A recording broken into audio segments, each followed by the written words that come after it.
Good morning, tribe. This is our second week of a new Monday series that I just started called On Mondays We Shine.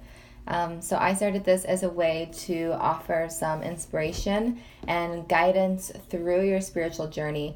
And to me, Monday is the start of a fresh week. It's the start of a new opportunity to discover more about yourself. And for many of the people that I work with, clients, friends, and even myself in the past, I used to hate Mondays. They used to give me so much anxiety. When I worked in corporate 9 to 5, Sunday nights were like a really anxious time for me, and Mondays just felt really dreadful. So I started this series as a way to combat that and offer a different perspective for your week ahead. So how it works is I will come on live every Monday around 9 o'clock, and each month I'm choosing a different book to read from. So it's going to be like a reading that I actually read to you, and then from that I'll offer some insight based off of my perspective and my experience. So this month we are working with A Return to Love, which has been the most inspirational part of my spiritual journey. This was the first book that I found. This was the book that really started everything for me and put me on a path of not only spirituality but love. And this is what really our whole purpose on this planet is to not only understand love and experience love, but to embody love and share that with other people through our work, through our words, through our thoughts, and through our experiences. So welcome. If you're just hopping on, we are going to begin the reading in just a second. Hey, Emily, how are you? Say hi, drop an emoji. Let me know how you're feeling this morning. Cool. So if you aren't driving, hi, Susan. Good to see you. If you aren't driving, let's just take a moment to close our eyes and drop in. Yay, Emily's feeling great. Good vibes. So just go ahead. We'll take just literally 2 seconds to close the eyes and take a deep breath in. And a breath out. Let's take another one. Breathe in.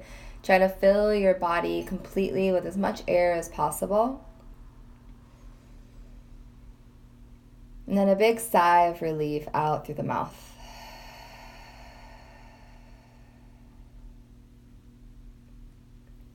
Good. So the breath is, to me, the life force that sustains us. And beyond that, it's this involuntary, really beautiful reminder that we are more than just these physical bodies. We are filled with energy, and our breath connects us with that energy. And with our energy connected and grounded, we're much more powerful and effective. We're much more productive. We're much more light. We're much more joyful.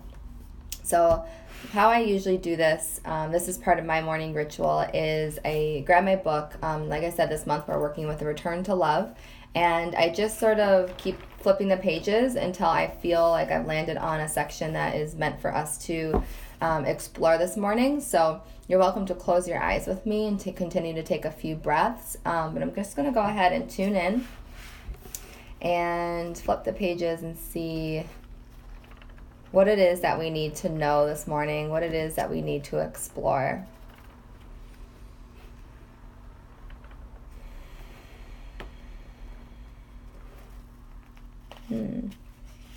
All right. So I'll read just a little bit to you guys, and then we'll dive into what the lesson is. So this is about cosmic adulthood, and this book is written by Marianne Williamson, so I'll refer to her as she. So she writes here, as we become pure channels of God's light, we develop an appetite for the sweetness that is possible in this world. A miracle worker is not geared towards fighting the world that is, but towards creating the world that could be. That's good. A miracle worker is not geared towards fighting the world that is, but towards creating the world that could be. Just treating the symptom of a problem isn't really treating it. Take nuclear bombs, for example. If we all work hard, sign enough petitions, and elect new officials, then we can ban the bomb. But if we don't get rid of the hatred in our hearts, what good will that do ultimately? Our children or our children's children will manufacture a destructive force more powerful than the bomb if they are still carrying within them the fear and conflict. Everything in the physical universe becomes part of the journey into fear or the journey back to love, depending on how it's used by the mind. What we devote to love is used for love's purpose. So we work within the worldly illusion, politically, socially, environmentally, etc. But we recognize that the real transformation of the world comes not from what we're doing, but from the consciousness with which we're doing it. We're actually just buying time while the real transformation of global energies has a chance to kick in. A miracle worker's purpose is spiritually grand, not personally grandiose. The high cosmic drama is not your career, your money, or any of your worldly experiences. Your career is certainly important, as is your money, your talent, your energy, and your personal relationships. But they're important only to the extent that they are devoted to God for use of His purposes. When we outgrow our immature preoccupation with the small self, we transcend our selfishness and become cosmically mature. Wow, so much goodness. Okay, so the first thing that I want to touch on is, what is a miracle worker? And I think that Marianne describes it perfectly, especially in this book. And if the word God freaks you out like it did for me for decades, no worries. You can replace that with spirit or source or whatever connects you to the creation of this planet and the creation of this experience that you're having. So as I'm talking, I'll use the word God just to talk from this book, but you are totally welcome to replace that with something that feels aligned with you. But so a miracle worker, I love what she describes here. She says, a miracle worker is not geared towards fighting the world that is, but towards creating the world that could be. And I think that that is something that we all have to remember, and especially going into your week, it's so easy to get caught up into what is already happening, and getting really attached to the current circumstances that you might feel bound by. But your job as a light worker and a miracle worker is to see beyond what is and start to step into the seat of the creator of what could be. And that's when you start to play the game of life. We get really bogged down and stressed out when we just continue to confirm that what is the only way. And that can be really as a defense mechanism, because we forget sometimes how powerful we are. We forget that we are the creators of whatever we are experiencing. We forget that we are creating the version of what we are experiencing. And so sometimes you might feel like you're falling victim to your circumstances, and you might feel like, yeah, I want this dream career, or I'm trying to manifest more joy in my life, or I'm trying to manifest a relationship in my life. But we have that like key word, but I will never find a man, or but who am I to get a raise? But and we start to justify what is instead of putting more energy into the creation of what could be. So this week, a really good practice for you would be to be super tuned into when you use the word but. But is one of the, and I'm going to put out a newsletter this week about the 5 words that stop you from manifesting. But is one of the 5 words that stops you from manifesting faster. Because but basically takes you into a separation mode. If you think about when you use the word but, you're basically stating what you want, and then you state the negative of that want with the but. So the practice is to eliminate but from your vocabulary and replace but with and. So instead of saying, I want this new job, but I've been in this company for 10 years, who else is going to take me? You could say, I want this new job, and I'm really looking forward to working for a new company. So there it is. Like, that is now you're stepping in creation mode of what could be, instead of stating what is and justifying it with a but statement. So I hope that makes sense. Drop an emoji if that makes sense. Let me know if that's something that you feel like would be really useful for you. I know for me, I can get really stuck in my story, and I can feel victim. Victim is like the worst place to be, because you blame your circumstances for what's happening instead of stepping into your power and creating what it is that you want and what it is that could be. So let me know if that was something that is helpful. The other thing that I want to touch on that I think was super, super good, Emily said absolutely awesome, that is super important. Everything in the physical universe, so this physical world, like I'm sitting at this desk with this book, this physical world, everything in the physical universe becomes part of the journey into fear or the journey back to love. So that everything in this world is either love, or the other side of the coin is fear. And fear and love have been these really popularized words in the spiritual world and in my industry. Love over fear, we have all these quick one-liners to kind of describe that. So part of this series is to really invite you guys to start embodying some of the concepts that you might be learning on your spiritual practice. Because it's really easy to intellectually get, yeah, love or fear, for sure, got it. But how are you embodying that into your life?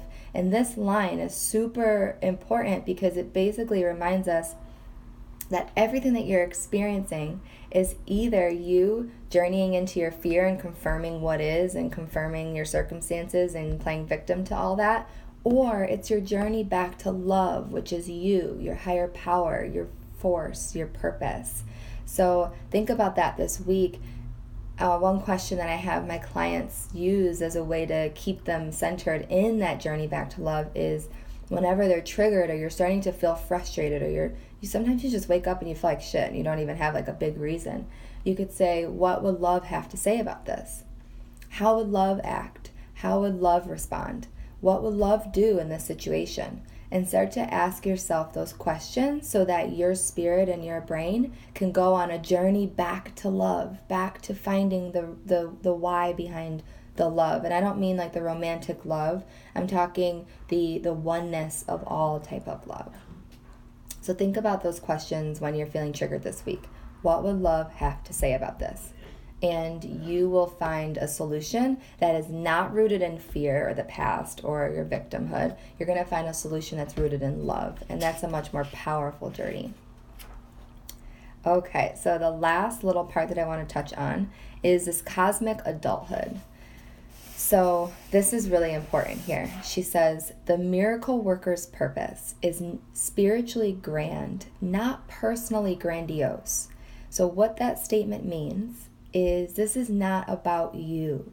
It really isn't about you and this your personal endeavor of oh my gosh, I need to be on this planet to do something, and I need to feel fulfilled, and I need this, and I need this, and I need this. That's an ego talking. It's the ego is always hungry and always thirsty for more. It's never satisfied. It's like a little baby the thirst can never be quenched, and it's always going to be seeking the next best thing. And so this line is super important because it says the miracle worker's purpose is spiritually grand. It's outside of you. It's bigger than you. It's more than just you and me in this moment. It's so much bigger than that. And sometimes we can get really caught up again in our own stories of this personal grandiose purpose that we're here for. So when you step into your cosmic maturity, you enter into the oneness of all. And you put down your personal attachments and your personal agenda, and you say, let me be an instrument of love. Let whatever I do be an act of love, and let it contribute to the greater good of all. So I hope that makes sense. Again, drop some emojis, give me some feedback if that's making sense for you. Because sometimes when we're trying to find our dharma, our life's purpose, we get super attached to, here's what I need to feel on this planet. This is what I need to do, and I. And we forget that we are a part of a we, and that our miracle, as a miracle worker, which we all are, you're a miracle worker, your purpose is spiritually grand. So it is part of a bigger picture. And sometimes we need to step out of that money, career, this is what I need on paper, and step into your cosmic maturity. That's you're maturing not only on a physical level with your age, but you're maturing on a cellular level as a cosmic contributor of this collective group of all. So I really love how she separates that, because she says even here, this cosmic drama is different than your cosmic drama is different than your cosmic dharma. So dharma is your life purpose. But sometimes we get really caught in the freaking drama of, I've got to have this, this, and this to feel this, and I've got to do this, this, and this, and we manipulate and bargain with the universe. That's not why you're here. Your personal agenda actually doesn't matter. And that's really hard for us to digest. Our ego is like, no, what do you mean I don't matter? Like, this is me. This is my identity. But you are not your name. You are not your job. You are not the money that you make. Those are all things that you have. Think about like your hand. You don't ever say, I am hand. You say, I have a hand. I have a job, and I also have a salary. But all those things they're just part of the cosmic drama. So this is part of stepping into your dharma as a miracle worker, letting go of your personal attachments and your personal agenda, and taking on the spiritual grand task of creation and love and the return back to that journey. Letting go of the fear and the other side of the coin. Hey Danielle, welcome. And I see Julianne's on here. Awesome. Love you. Yay. So, Danielle, you've probably read this book, A Return to Love. It's my favorite book on the universe. So your practice this week, super simple. Replace any buts with and. Okay, we're done saying but, because whatever comes after the but doesn't fucking matter. You want to be more focused on creating what could be, and what could be is after the and. So just replace that little word, the 3 letters, B-U-T, with A and D, okay? And then your second assignment is to really step out of your cosmic drama and into your cosmic dharma, your life's purpose. You're journeying back to love. So start to ask those questions. What would love have to say about this? What would love do? What would love say?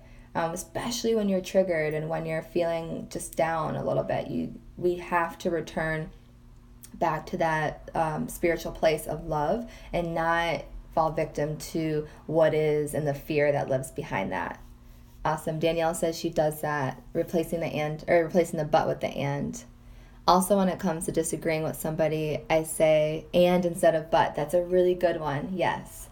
I posted a quote today that goes with that, Danielle, and it said, the biggest miscommunication that we experience as humans is not listening to understand, but sometimes we listen just so we can reply, and that eliminates any connection between you and the other person that you're talking to. And so you can acknowledge what somebody is saying, and then when you follow it up with a but, you basically just cut whatever they said in half. You invalidate it. So by saying and, you're staying a part of the conclusion of all, or inclusion of all. You're creating connection and putting things together, but separates things and pulls them apart. So you can look at but as like a wall and as a doorway into connection.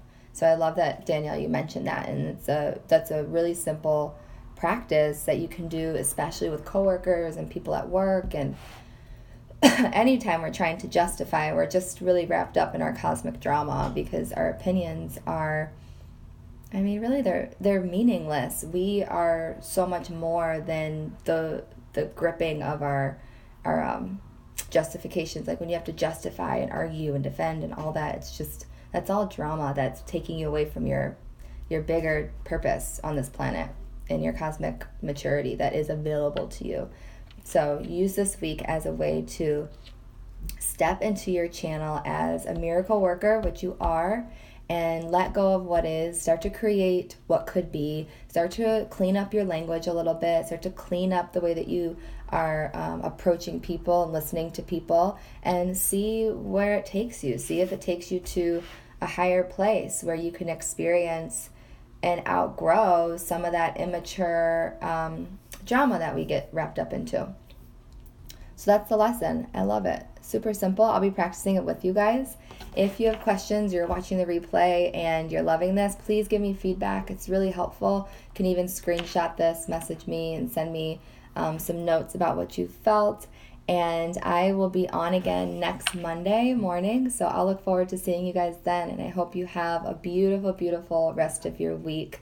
I see some more people are hopping on, so definitely watch the replay, and again, give me any feedback that you have. I love you guys so much, and I can't wait to see you again next week.